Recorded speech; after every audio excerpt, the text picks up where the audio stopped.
naye amai. Marizauti akabuda achiti mwana haasiva baba ava. Munoita sei?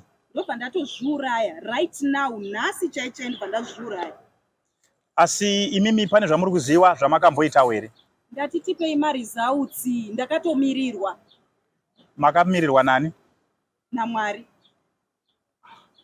Manje amai mukadaro munenge makuita ngefaneka makundi abuse pabasa rangu anditi. Ini mupashami ndati tipei marizauti. Tipei marizauti apa. Anditi ndo marizauti andauya nawo here ari pana padota.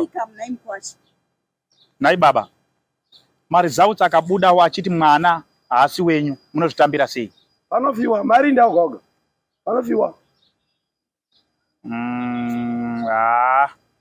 Saka panonetsa manje. Baba, tipe marizauti. Kuditsai kamarizauti acho. Marizauti anditi ndo andoda ku mari shoma here atakupai. Aiwa ndina kuti mari. Akuya kutorwa ma-free DNA tabhadhara ma-DNA yawo. Tipei marizauti. Akutore ma-DNA andiani? Ndimu. Saka ndino marizauti acho ndo andina. Saka tibudisaika. Ndinofamba mbichana. Ndichikubvunzai kusvika ndasvika pakuzobudisa marizauti. Munotibvunza chimi kwamudisa marizauti.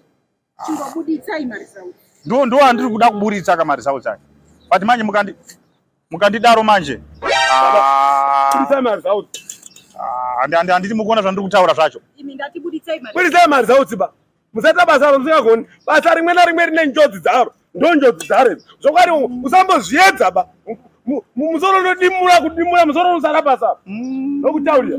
Tipe marizauti.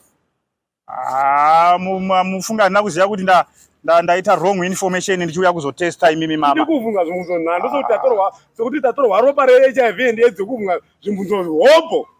Ndo zvandataura kuti musi wekutanga but ndinofamba nemi mbichana. Famba nesu mbichana, famba nesu faster. Imi ndinongoya yacho bayo. Ndoenda nawo kamarizauti.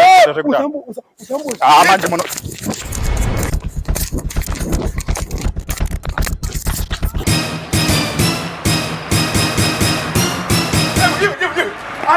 Tira marizauti. Utata ngoku. Yimo. Ndinopera pamusana. Vamos.